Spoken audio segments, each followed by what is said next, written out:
Jadi agama itu bukan masalah sekedar sebuah sandangan-sandangan lahiriah, tapi agama itu adalah sandangan-sandangan yang bersifat batinah, yang bersifat ruhiyah. Karena kita ini hidup dalam menjalani beragama itu kita membutuhkan satu hujah. Semua orang mengatakan butuh dalil atau hujah. Dalil atau hujah yang menjadikan supaya kita berada di dalam kebenaran yang mutlak. Disebut hujah kebenaran ini sultan. Sultan itu adalah kebenaran mutlak yang tersampaikan dengan sumber, dalam pengertian sumber bukan begitu sumber buku atau sumber kitab, tapi sumber seperti halnya Nabi Muhammad. Dia itu menyampaikan berada di dalam sultan. Dia menyampaikan itu adalah dasarnya adalah kemutlakan. Itu perintah Allah, itu dasarnya dikatakan dari malaikat Jibril. Ini valid, objektif, bahwa dia menyampaikan memang karena mengetahui persis siapa Allahnya, siapa Jibrilnya, dia mengetahui persis. Kemudian kalau ada sahabat yang meminta sultan seperti hanya Kanjeng Nabi Muhammad, ada hujahnya itu adalah zikir.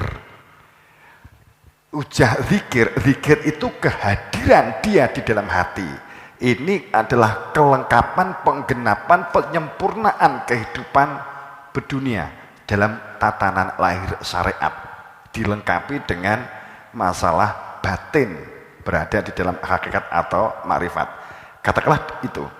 Tapi penyampaiannya Kanjeng Nabi itu adalah dia didasarkan atas perilaku sultan. Itu disebut sultan.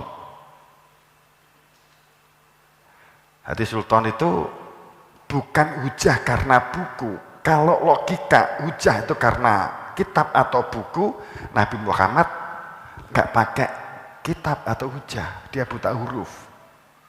Beliau walaupun buta hurufnya pada tahapan tertentu, tapi saya nggak menjelaskan ini.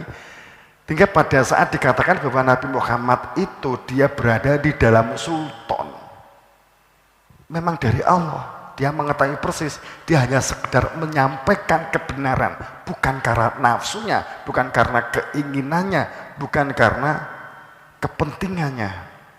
Kamu harus percaya bahwa Nabi Muhammad saat dia menyampaikan, saat beliau menyampaikan tanpa kepentingan apapun kecuali untuk keselamatan, untuk penyelamatan murni, hanya karena menjalankan perintah Allah. Apa sultannya ini? Jika saya membuka blak, sultannya Kanjeng Nabi adalah dari gurunya. Oke, kita kenal gurunya malaikat Jibril. Malaikat itu Malikul Mulk, cakupan kekuasaan Tuhan sendiri, itu namanya malaikat. Jibril Jabar menyampaikan, menjabarkan Eli tentang bagaimana orang itu mengenal Tuhan. Malaikat Jibril menyampaikan orang supaya mengenal Tuhan itu didasarkan atas perintah atau SK yang jelas bahwa dia itu diperintah oleh Allah. Siapa? Lewat siapa? Kembali ke malaikat Jibril kan gitu. Jadi kalau Anda percaya kepada malaikat Jibril, berarti Anda harus percaya bahwa tentang tauhid dalam kehidupan ini adalah mutlak. Supaya kehidupan ini gelasnya enggak kosong tapi ada isinya. Mengenal. Makna ahad itu wujud. Kul walau ahad, nyatakan bahwa dia itu ahad wujud, ditetapkan di dalam hati sebagai tujuan kita hidup beraktivitas berdunia. Bukan ahad dalam makna satu, Allah tidak berbilang satu di atas nol, satu di bawah dua, bukan. Tapi ahad itu ahadiyat, makna wujud diri Tuhan untuk ditetapkan di dalam hati. Jadi itu disebut sultan. Kenapa saya mengambil kalimat ini sultan? Maka mak ta'budu min dunihi man ta'buduna min dunihi ila asma samaitumuha antum wa aba hukum ma'angzilallah biha min sultan. Jenengan ki beragama ki dadi wong Islam, dadi wong Kristen, dadi wong Hindu, dadi wong Buddha. Itu beragamanya itu beragama karepmu dhewe, pilihanmu apa mergo bapak ibumu apa mergo mbahmu. Piye? Beragamanya kita selama ini itu karena bapakmu, ibumu. Bener? Weh, selama mergo bapak ibumu sih. Kan ngono ta? Mergo mbahmu, mergo lingkunganmu. Islamnya bukan karena murni keinginan kowe ki dadi wong Islam. Napa ge? Lah iya ta? Iki di Quran ki dituding karo Quran. Karo Quran. Mata buduna min dunihi il asma. Kowe ki aja dadi wong sing nglakoni agama, manggon di agama hanya menyembah min dunihi ilah, hanya menyembah kecuali hanya nama-nama karena nenek moyang sama itu muha antum wa abaukum, karena nenek moyangmu keturunanmu apa mergo bapak iya bapakmu. Weki aja nganggo agama nyembah mung mergo jeneng sing digawe karo nenek moyang karo ibumu sing mbok mung hanya yang keyakinan. Ayatnya begini. Ma'angzalallah, yang sesungguhnya mbah-mbahmu, bapak-bapakmu wi ngertine mung karena dari jarine. Pangapunten, ini basa Quran, duduk cangkeme kula. Min sultan, sesungguhnya tidak dari sultan. Min sultan. Piye nek wis ngene iki? Judeg enggak? Judeg. Iki terus piye? Jadi kowe iki aja nikah mung mergo jeneng-jeneng sing digawe gitu loh. Jangan beragama, jangan menyembah hanya sebatas hanya mung nama-nama tapi tidak mengenal yang punya nama. Lah namanya sultan itu ya enek jenenge, enek sing duwe jeneng, enek sing duduhne ikhlas sultan. Ada yang menunjukkan siapa yang punya nama.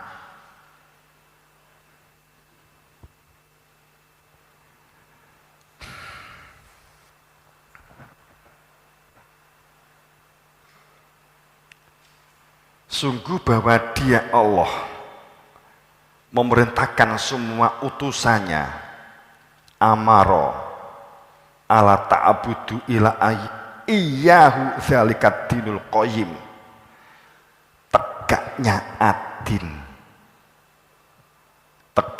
adin itu adalah tidak hanya menyembah karena nama, itulah disebut dinul qayyim, din yang tertegakkan.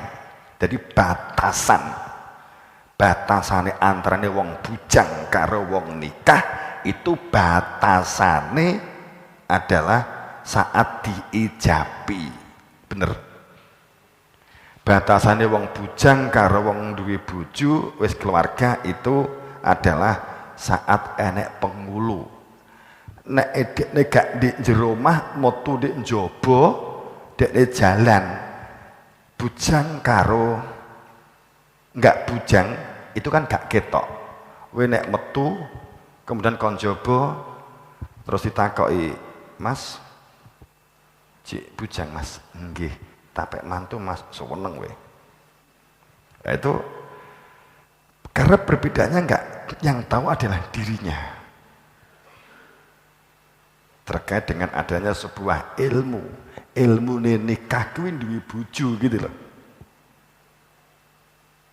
Tapi nek ilmune nikah kowe mung maca buku, maca aturan tapi gak duwe bojo, kuwi jenenge wawasan nikah. Tapi nek ilmune keluarga kuwi duwe pasangan. Ilmu tauhid itu mengenal Tuhan. Tapi nek maca buku kowe nganti geblak nek maca nganti apal, kuwi jenenge dudu ilmu, wawasan. Saya akeh wawasan, biasanya saya bingung nih. Tapi iki saya mbok senengi. Kan begitu. Apakah wawasan tidak diperlukan? Diperlukan. Orang itu nek wis nikah duwe wawasan tentang keluarga akan lebih baik. Tapi apik duwe wawasan nikah tanpa nikah atau apik wong nikah gak duwe wawasan nikah? Piye? Bingung gak? Karepku iki. Siji. Kowe iki seneng duwe keluarga, duwe bojo tanpa ada wawasan keluarga. Adem, tentrem. Atau kowe golek bojo ra entuk-entuk tapi kowe maca buku terus-menerus tentang nikah, tentang keluarga, kemput mbok waca. Pilih ndi? Pilih ndi? Al-awaludin makrifat, dini diganti nikah. Pangkal pokok berumah tangga itu mengenal. Berwawasan apa mengenal? Ayatnya al-awaludin, pangkal pokok beragama adalah berwawasan. Mosok wawasan duwe bojo, duwe anak. Kowe gak duwe anak, wong bedina kowe dadi seminar di dinding ngisi tentang nikah. Heeh. Wis nikah, wis wong aku wis paham karo nikah, gak perlu nikah. Aku wis paham karo agama, gak perlu Tuhan. Kan itu akhirnya. Itu dalam keberagaman kita dididik oleh Gusti Allah, wa ta'buduna min dunihi ila asma. Kebanyakan dari manusia, maaf, ini ayat, tidak menyembah apapun kecuali hanya nama-nama, plakat-plakat, stiker-stiker. Itu yang biasanya gampang guncang, gampang bingung, gampang judek gitu ya. Nek wis nganggo isi gampang, alah diadai dadi tani ya gak masalah, diadai dadi dagang ya gak perkara, diadai dadi presiden ora bingung begitu. Dadi presiden, dadi camat, dadi bupati, dadi lurah, dadi carik, dadi pedagang, dadi guru, kuwi iki mung wadah. Mung wadah. Nek bangga di wadah tanpa isi, aku sing terus ndadekne demonstrasi.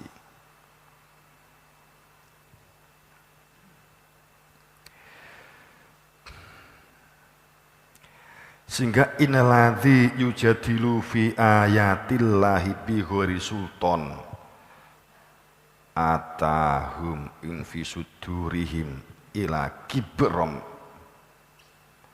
mahum. Jadi pada saat terungkap bahwa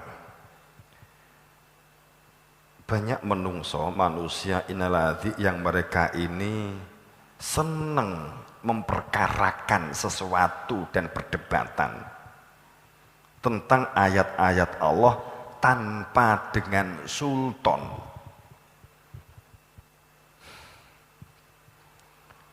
Atau yang memutlakkan adanya kebenaran sesuatu yang seharusnya itu adalah ada. Tidak adanya sultan yang sampai kepada mereka kecuali hanya keinginan untuk dihormati dan dimuliakan, ditandai dengan pakaian-pakaian kebesaran yang ternyata mereka sekali-kali tidak akan mencapainya. Ini surat Ghafir 56. Kan kita kan sering salah prasangka dalam hal-hal semacam ini.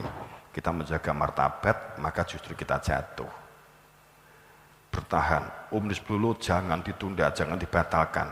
Iki ku nek dibatalne martabatnya pemerintah jatuh. Ya jatuh sebelum jatuh. Bisa jadi kan begitu. Mau ngalah dhisik, kemudian sosialisasi sing apik, sudah dilampaui. Itu kalau kita, jadi dasar dalam satu menjalankan agama itu adalah sultan bukan sekedar keterangan tapi kepastian, ada penjamin yang mutlak. Nabi Muhammad itu penjamin, ya. Dia menyampaikan, dia sepertinya menjamin bahwa yang disampaikan itu benar, gitu.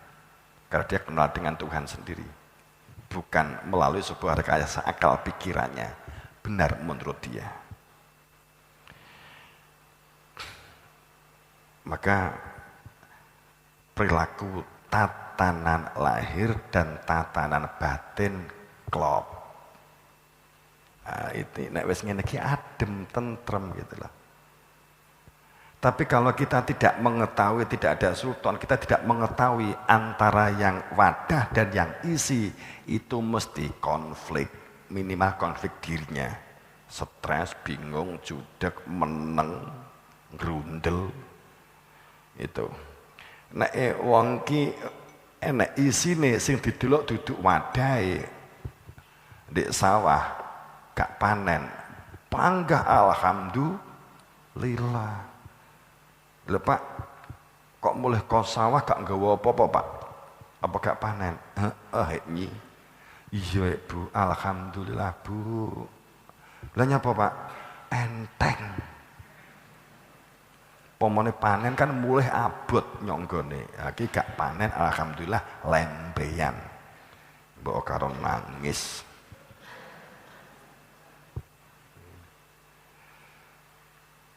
Enteng. Selama enek kanca, enek tangga kan jadi enteng kita gitu loh.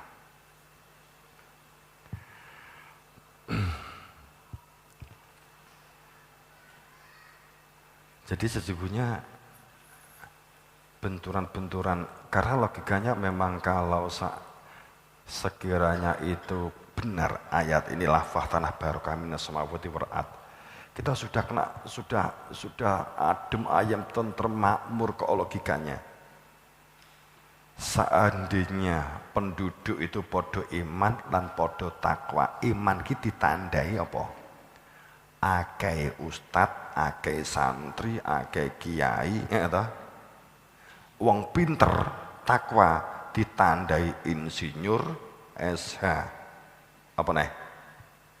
Sarjana teknik, MM. Awak dhewe ngetokne santri pira, enak ustad pira, bentaun wisuda pira, walaupun saiki kan wisuda mergo Covid, tapi kan ya panggah ngetokne toh. Berarti wong pinter saya oke, ning kok saya jeblok negara. Piye iki?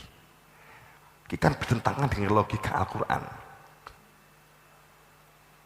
Seandainya wong iman karo takwa, penduduk kuwi pada iman takwa, maka barokah, tertata, tersistem, becik, harmonis, serasi, selaras, seimbang, adil, makmur, damai. Seandainya logika ini adalah benar, apakah kita menyalahkan Tuhan? Atau kita butuh koreksi? Apa kita yang salah dalam beragama? Atau tidak tepat beragamanya? Walaupun itu keyakinannya masing-masing. Tapi logikanya begini, seorang petani ora kenal sing ditandur, ora roh sing ditandur, siji. Petani ora roh lahan, ora roh sawah, sawahe sapa? Jadi petani, sawahe sapa? Ya mbuh pokoke sawah tak tandur. Tukaran gak? ora kenal karo sawahe, ora kenal karo tandurane. Sing tandur iki apa? Embuh. Ya nandur pari, sing pari iki sing ndi to? Ora roh. Sing penting nandur, rusak enggak? Bubrah enggak? Bubrah. Maka awalnya adalah makrifat. Al-Bunyan Islam itu didasarkan atas 5 perkara. Sing pertama syahadat. Kan gitu. Syahadat. Sing kedua apa? Salat. Jadi seperti rukun iman. Sing pertama apa? Iman kepada Allah. Kedua, iman kepada apa? Malaikat. Ketiga, Rasul. Jadi kalau kita berbicara tentang sing pertama syahadat, asyhadu alla ilaha illallah, itu adalah ikatan persaksian, fakta rasa hamba. Kemudian iman juga sama. Yang pertama iman kepada Allah. Coba kamu ingat hadisnya. Tu'mina billah. Kemudian yang kedua apa? Kutubi malaikatihi rusulihi enek hine. Jadi iman kepada malaikatnya Allah. Bukan iman kepada malaikat, tapi iman kepada malaikatnya Allah, rasule Allah, kitabe Allah. Enek ini. Itu wis beda. Jadi pada saat dikatakan bahwa tu'mina billah, iman kepada Allah, kemudian kepada malaikatnya. Yang pertama kunci pembuka iman kepada Allah, lanjutannya sistem. Jadi nek jenengan ki iman karo malaikate Allah, roh sistemnya begitu loh. Roh cara, roh metode nih. Bingung gak ki? Gampangan ini contohnya. Buktine iman karo malaikat Gusti Allah. Malaikat itu malikum mulk, kekuasaan, cakupan, sadar bahwa la haula daya kuat itu milik Allah. Maka kita berproses kembali kepada Allah. Yang dikembalikan kepada Allah itu bukan jasad. Ki jasad ki dengan syariat dipendem selesai. Sing pulang ki sing jero jasad. Kemudian kalau kamu percaya kepada malaikat, tepatnya bukan percaya, iman. Terjemahannya percaya seringnya. Percaya karo iman ini beda. Yakin percaya imanku beda. Nek percaya kuwi gak butuh bukti. Itu berangkat dari anggapan. Anggapan sing dianggap bener itu sing diimani. Itu hanya berangkat dari anggapan. Tapi kalau iman itu berangkat dari fakta. Jadi setelah duwe keluarga, duwe bojo tenan, kemudian terusnya metode, sistem kepada malaikatnya Allah. Nek kowe percaya karo malaikat, saya ambil satu, malaikat Mikail, pembagi rezeki. Nek jenengan ki mung ndonga, blas orang ngobahke raga, kuwi fasik.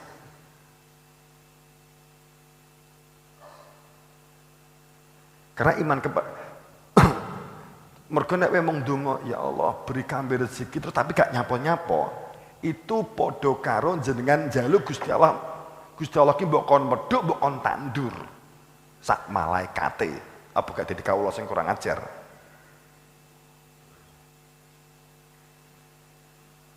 Mikail mukun Eli, Allah telah memberikan anugerah nugroho yang melekat pada kamu dan yang tidak melekat atau yang makro lingkungan. Ini berdayakan. Jadi kalau percaya kepada malaikat Mikail, wi awak rogo ki gak gitu turu gak tinggi utang terus gitu loh. Itu Kalau kita percaya kepada malaikat Mikail. Kalau kamu percaya kepada malaikat Jibril menjadi pendengar yang baik, penyimak yang baik, pencermat yang baik tentang kebenaran supaya dapat selamat kembali kepada Tuhan. Kalau sewaktu-waktu masa pakai jasad habis. Kalau kamu percaya kepada malaikat mungkar nangkir, evaluasi diri itu dikuatkan. Jadi bukan kok maaf, aku ngomong di ngarep, anggapan pelajaran liya, ya. Iku nek pelajaran ki mbok anggap padha, iku judeg engko. Mergo awak dhewe mbiyen zaman sekolah, zaman awak dhewe di pesantren gak ngene iki. Gung tau otorong dijelasne tentang talqin kubur. Tapi saya dulu di Sekoros dan saya dulu dikeluarkan dari salah satu pondok karena juga geger masalah ini. Saya mikir gini saat itu zaman Cik Nom, Gusti Allahku kok goblok banget ya. Saat itu, maaf, saat itu. Sehingga saya sempat dimarahi. Saya mikir, Tuhanku kok goblok amat ya. Malaikat ki utusannya Gusti Allah. Dia enggak mungkin marani wong mati sing wis dipendem nek gak diutus. Berarti data kuwi sing perlu Tuhan. Jadi ki jika datang kok diaturnya karo Gusti Allah. Kemudian Gusti Allah ngongkon malaikat mungkar nangkir. Man ismuka, sapa jenengmu? Saya berpikir saat itu, goblok amat ya Tuhan. Jadi ini mau tahu, enek wong mati kok gak roh ya? Kok ngongkon malaikat, sapa jenengmu ya? Terus kepindu, sapa pangeranmu? Gusti Allah kon njaluk pencitraan ya. Gusti Allah kon njaluk dikenal ya. Dalam pengertian untuk diakui. Kemudian sapa nabimu? Terus pertanyaan keempat, piye amal-amalmu di dunya? Wah, ki malaikatnya ya goblok juga. Lah Allah kira gawe rokib atid sih. Kan dicatat. Ini malaikat tersibuk. Jadi tidak ada satu zarah pun yang tidak dicatat. Kingko nek wing munggel kene, kingko kena masalah aku kan gitu. Iki kan aku cerita zaman biyen gitu loh ya. Di zaman bocah. Jadi pada saat Rokib Atid itu kan melakukan pencatatan. Ini malaikat tersibuk menurut saya. Tidak ada perbuatan sebisir darah pun yang tidak dicatat. Dan tidak ada kebaikan sebisir darah pun tidak dicatat. Jadi ini malaikat tersibuk. Jadi aku ngomong ini dicatat, ndelok ya dicatat, iki sibuk banget ini. Tersibuk. Terus kemudian saya berpikir, malaikat takok amal-amalmu. Ngopo enggak koordinasi karo Rokib Atid selesai gitu. Masalah itu, enggak usah turun tangan. Mungkar nangkir medua. Kan dia iso jawab toh. Ya Allah, kan ada Rokib Atid.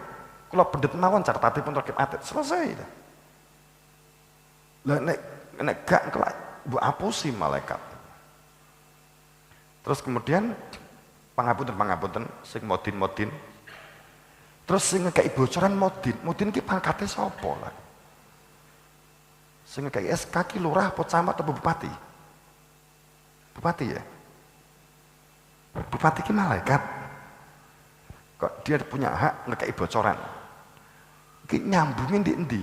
Itu saya sempat di Sekoros, sempat geger. Kasah tahu ini ditinggone. Kemudian pangapunten. Sebenarnya seperti apa sebenarnya? Kalau kita percaya kepada malaikat mungkar nangkir dari 10 malaikat, apa begitu? Apakah talqin itu gak ada? Saya katakan ada, ayatnya ada, dasarnya ada. Nek kita mengacu kepada dalil Al-Quran. Wa ma yastafil ahya wal amat wala tulmat wala khairu wala kharu. Wa ma anta wa mastafil a'ma wal basir wal dulmat wal nur. Ada di surat Fatir.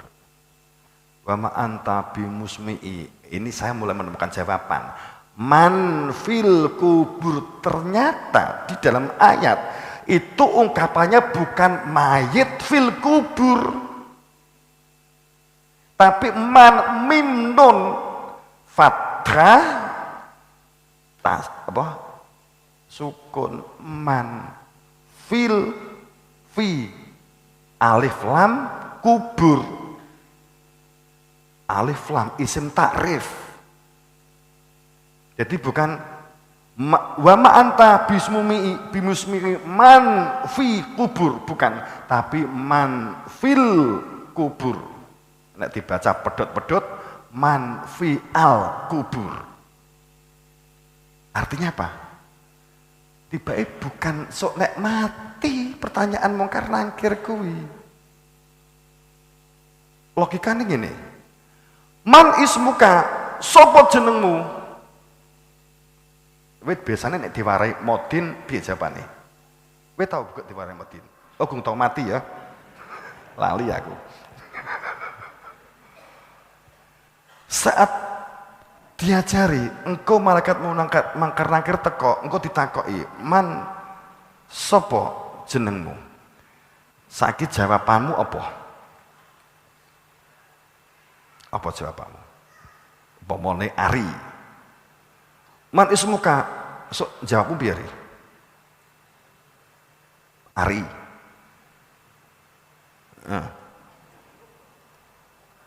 Ya sing sedek ki Mbah Surono mesti.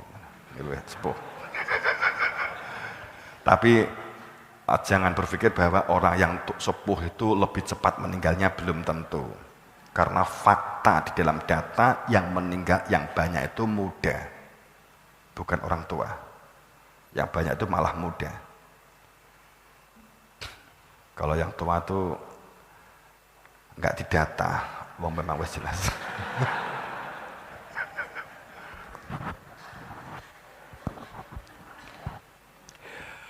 Ini contoh kok anu Kak. Apa pertanyaannya? Jika saya meninggal, saya mati, man ismuka, apakah saya menjawab? Apa jawaban saya? Nama KTP, nama TV, nama juluan, jawabnya apa? Biasanya nama KTP. Ya toh, bener? Nama KTP, nama lahir.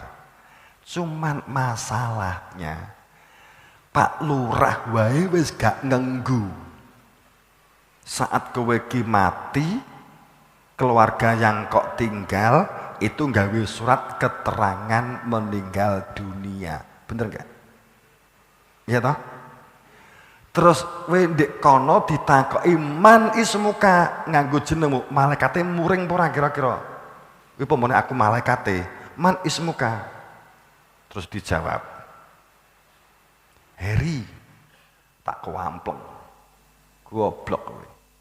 Wong KTP wis mbok serahne karo Pak Lurah kok. Sudah diterangkan meninggal. Ditakoki kok Heri. Saiki jawabnya apa kalau begitu? Itu jeneng donya. Itu nama pada saat kowe lahir di Sepasari. Man ismukane biasa lagi. Awalam yattafakaru fi anfusihim khalaqallah, bahwa pada dikatakan Allah menciptakan apa yang di bumi, di langit dan di bumi dan di antara bainahuma, di antara keduanya, bil haq, ada hakikat. Maka bertafakur, selami diri kamu fi yang berada di dalam jiwa kamu, kan begitu kan. Sorry, maaf, tapi bukan berarti jenengan modinku terus saya enggak talkin, enggak, saya enggak bermaksud begini. Itu dulu ada sejarahnya. Itu dulu zaman Al-Bustom, pada saat mengungkap tentang talkin ditujukan kepada yang layak untuk memberi pemahaman informasi berita tentang bagaimana beragama. Itu untuk dikenali masyarakat atau lingkungan. Itu dulu awalnya begitu. Sampai sekarang malah diimani, dianggap itu seperti itu persis. Tapi kalau kita, itu kenapa Al-Bustami menggunakan itu? Karena logikanya begini, nggak ngira kalau mungkin termasuk seperti ini. Itu dulu hanya dipikir akan nggak rasional. Orang itu supaya berpikir gitu, maunya kan begitu. Tapi saya nggak menyalahkan. Kita juga talqin selama ini. Tapi kamu perlu tahu bahwa pada saat mat ismuka, konkretnya begini, sopo jenengmu, itu tentang anfus, tentang diri, tentang fitratallahu fatoronas alaiha, tentang fitrah. Fitrah itu fatoro itu belahan. Jadi nek iki aku kue terus kita kowe jiko gelas tak sok leplek, berarti fitrahmu ki sangka kene asale, begitu loh. Itu namanya fitrah. Nafahtu min ruh, saya tiupkan ruh sehingga kamu punya kehidupan, begitu loh ya. Ruh itu dariku. Min ruhi itu ruhku. Tak deleh di gua garbok sehingga kamu ada kehidupan. Supaya kamu berkecambah dalam kehidupan berdunia ini, berkembang biak dan seterusnya, untuk dapat kembali kepadaku. Menungso ki makhluk untuk dimuliakan kembali kepada Allah melalui tahap ujian kehidupan dunia ini, kan gitu. Jadi pada jadi saya sempat saat kelas 1 SMA, saya sempat gejolak. Man ismuka, man robuka. Loh, data sing butuh sapa kan itu saat itu. Artinya bahwa yang dimaksud kubur itu bukan kuburan tanah. Yang dimaksud kubur itu bukan kuburan yang selama ini kita kenal ini patokane, bukan. Itu ya tetap tanah. Kalau kita anggap ini kuburan, semua kuburan. Ini tahunan yang lalu, ribuan tahun yang lalu, ini juga kuburan, kan begitu tak? Yang dimaksud di Quran, man fil kubur. Jadi yang dianggap kubur, yang disebut kubur di dalam Al-Quran, itu adalah jasad ini. Carilah jati diri fitrahmu. Yang dikatakan kamu itu bukan nama KTP jasad ini. Man arfa nafsah, siapa yang mengenal dirinya, jiwanya, nyawane, maka dia mengetahui Tuhannya. Kan gitu. Man ismuka, man robuka. Tidak mengatakan man ilahuka, tidak menggunakan itu. Kenapa? Kok man robuka? Karena ada sistem. Allah enggak ngejawantah gawe wakil Nabi Muhammad man robuka. Winek bagian roh sapa sing dijeneng Allah petukono Nabi Muhammad, begitu loh. Tapi man robuka wi menungso duduk mayit, sekali lagi begitu. Ini artinya apa? Mestine Nabi Muhammad itu pemimpin yang cerdas. Anda yakin Nabi Muhammad pemimpin cerdas? Yakin ya? Kalau dia pemimpin cerdas, sebuah perusahaan saat dia direktur sudah masanya pakai habis, pasti dia menunjuk direktur lanjutan. Ya pernah. Nek pemimpin buruk, Pak Karno rampung, orang gawe pelanjut. Nyatanya enggak enek pemimpin seperti itu. Paham tak? Ayat ini wakeh dasare. Kedewan kena ngangkat sitok-sitok gitu ya. Jadi ini sehingga beragama bukan masalah budaya. Makanya saat saya sebuah pertemuan Dan saya sempat merasakan ini cukup lumayan saat Pak Yai, talqin kubur iki jane enek tenan pora. Ya saya jawab ada. Ya terus, tapi yang kalau kami enggak saklek seperti kemudian malaikat mungkar nakir moro di kuburan. Asal aku ya bingung loh, coba engko Pak Modin di kita golekane enek nemoke jamaah sing Modin iki. Nganti enek sing gak talkinan terus tak tegur, yo jono aku ngene gitu. Ya panggah talkin panggah. Enek Modin jenenge Pak Erjang. Kemudian dek niki nalkini, nek nalkini ngene. Sing sedo panjenengan, jenengan yo ruruh dhewe, nek mungkar nangkir teko yo jawaban dhewe. Aku raro wis mangsa boronga. Lah kene sing tinggurine cekikian iki Modin piye iki aku. Nanti itu empat ismuka itu mengenal diri. Mantra buka, golek sistem supaya dirimu dikenal. Mandinuka berkaitan dengan awalnya ma'rifat. Begitu seterusnya. Makanya Bapak Ibu yang berbahagia, ada satu hebat saat seseorang itu meninggal dunia, pangapunten Bapak Ibu, saya ini Quran bukan alasan saya, sebelum bertemu Nabi, nanti bertemu Nabi.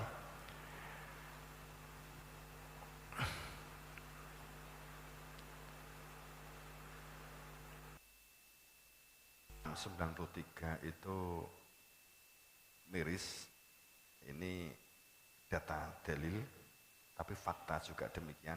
Mohon maaf jika ini berbeda dengan yang selama ini jenengan terima. Ini sesuai bukaan, kondisi ini koyok ngene iki wis medhit. Sepertinya agama gak iso jawab keadaan karena agama difahami legenda, difahami sejarah, difahami mitos.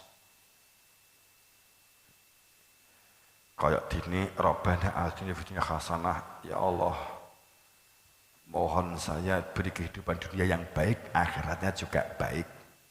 Seperti jenengan doa makan, ya Allah beri rezeki kami itu barokah dan jauh kami dari neraka. Itu berpikir kita mesti besok, mesti legenda. Tapi kita kalau ditanya percaya kepada hari akhir, iya. Ini percaya kepada hari akhir, mikirmu apa? Laksuk toh?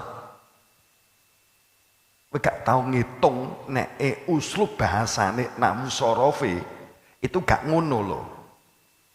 Sing biasa di pondok kowe kadang kelalen kok. Namu sorofe ki ora ngono, ora sok. Namu sorofe itu berbicara mudorek dan takrif. Apa artinya? Hari akhir itu orang yang bisa menghadapi kenyataan hidup saat ini, itulah hari akhir kamu. Maka berbuat amal sebaik-baiknya yang dapat kamu lakukan saat ini. Jangan berpikir biyen, itu berarti orang yang imajinasi, orang yang ngelamun.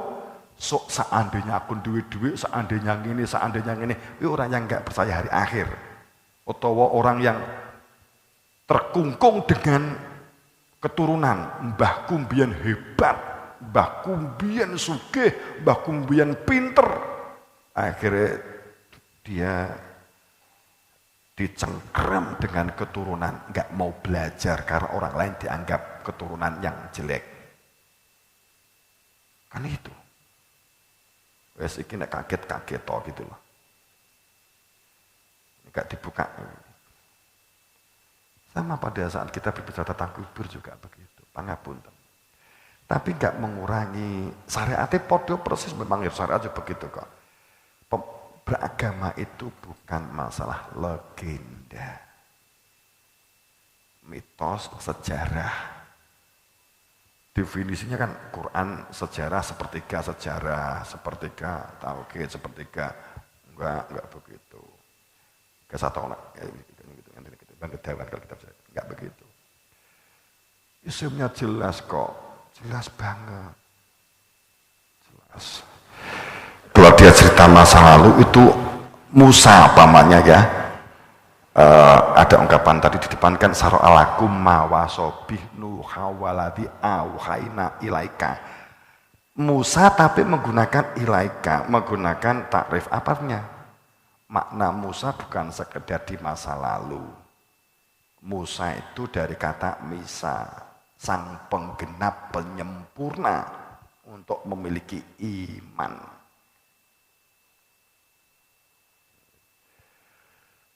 Oke.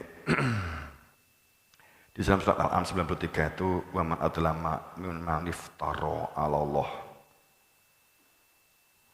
Ini saya loncat. Walau taro idid dolimuna fi maratil maut. Kita sering begini kan, bahwa orang meninggal dunia itu hampir 99,999% itu memahami rohe cepot, gini apa buatan? Semua memahami begitu. Dan kita selama mendapat pelajaran yang namanya sakratul maut itu dialami semua, pun Nabi dan Rasul, bener? Quran tidak mengatakan demikian. Pada saat zaman adalah mimman iftara 'ala Allah, saat seseorang berada di dalam perilaku dolim karena hanya berprasangka dalam menjalankan agama, hanya berprasangka dalam kehidupan berdunia. Ya ilaya, kemudian tanpa hujah, tanpa sultan mengatakan, saya dapat memberi penjelasan tentang kebenaran kepada kamu. Kemudian mithla ma'anzalallah, persis seperti apa yang diturunkan Allah, seperti menerima langsung dirinya. Walau taro idzid dolimuna fi ghurratul maut, walau taro terperanjat jumlah kaget, tidak mengira, hebat. Wal malaikat saat terjadi sakratul maut, ghurratul maut. Bapak Ibu yang berbahagia. Ini disebut ghurratul maut atau sakratul maut itu apa? Yakni mereka yang meninggal dunia itu rowe cepot.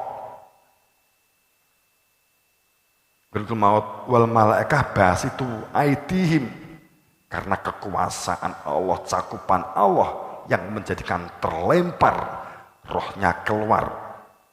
Aidihim ukhriju anfusakum, keluar nyawa kamu. Al yauma tujzauna adzaba al hauni bima kuntum.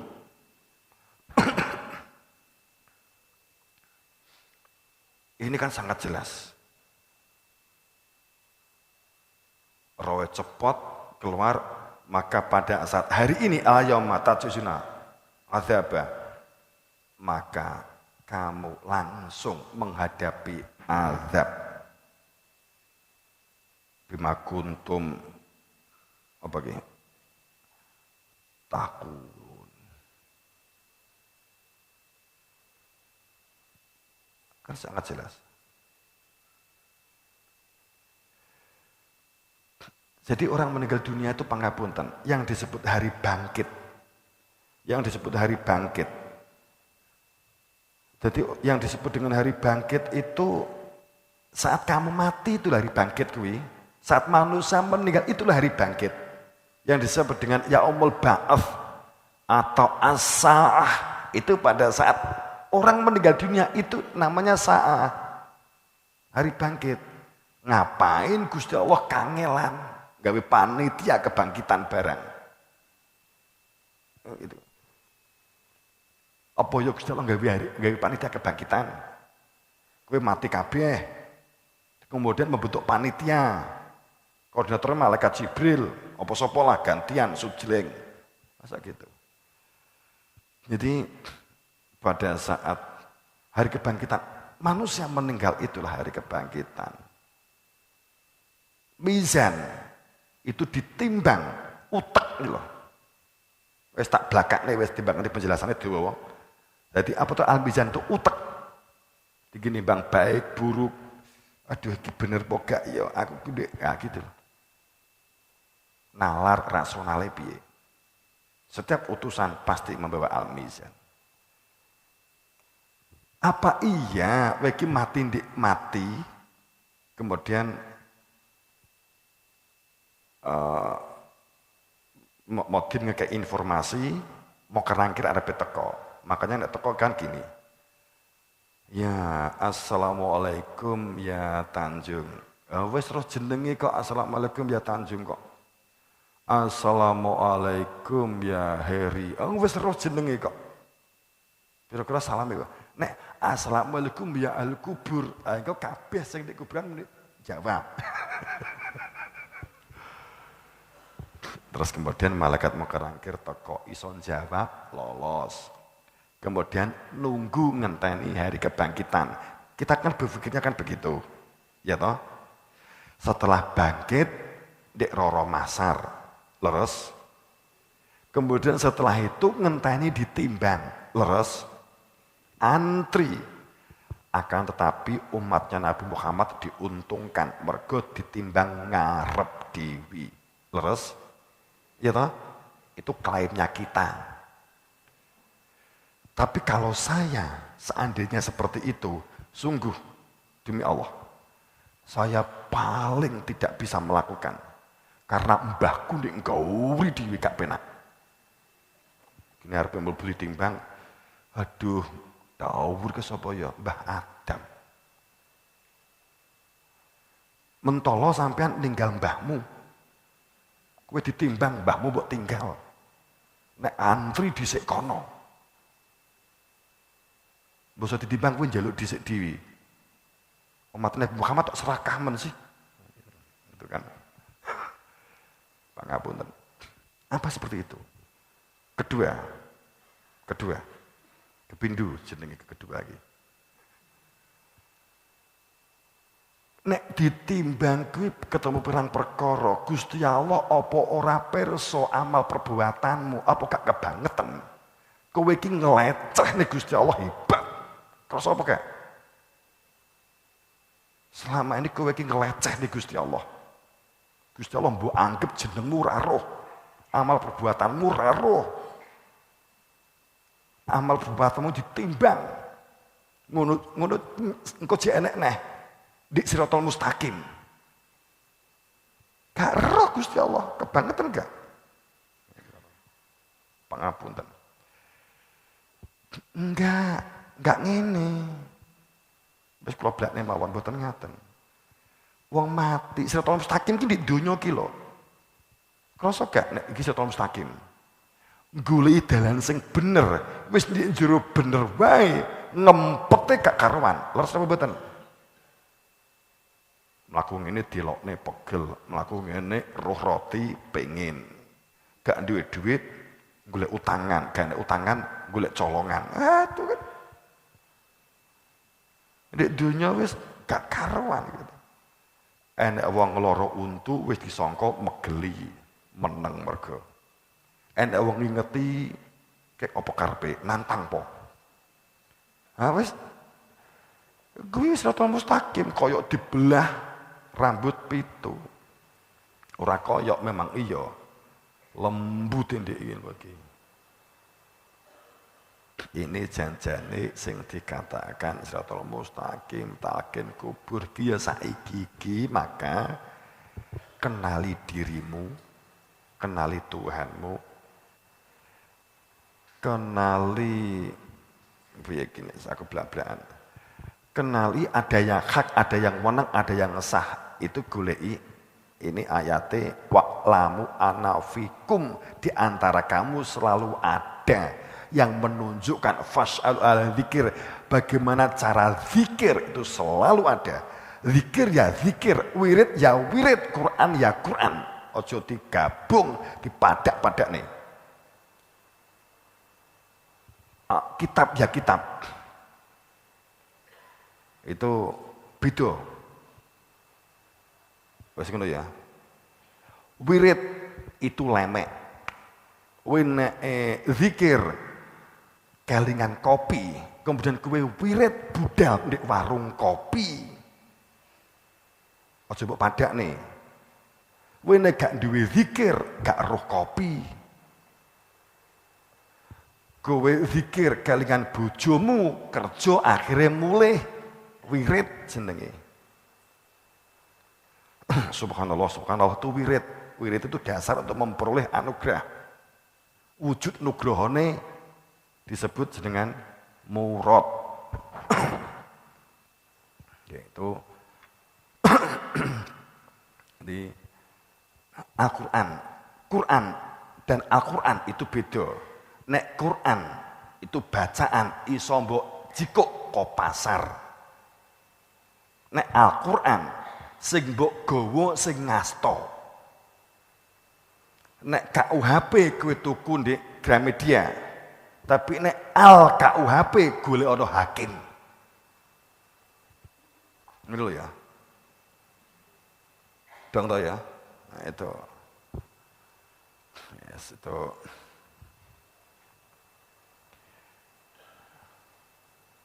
Nek kertas iki nek al kertas berarti kuwi. Gitu loh ya.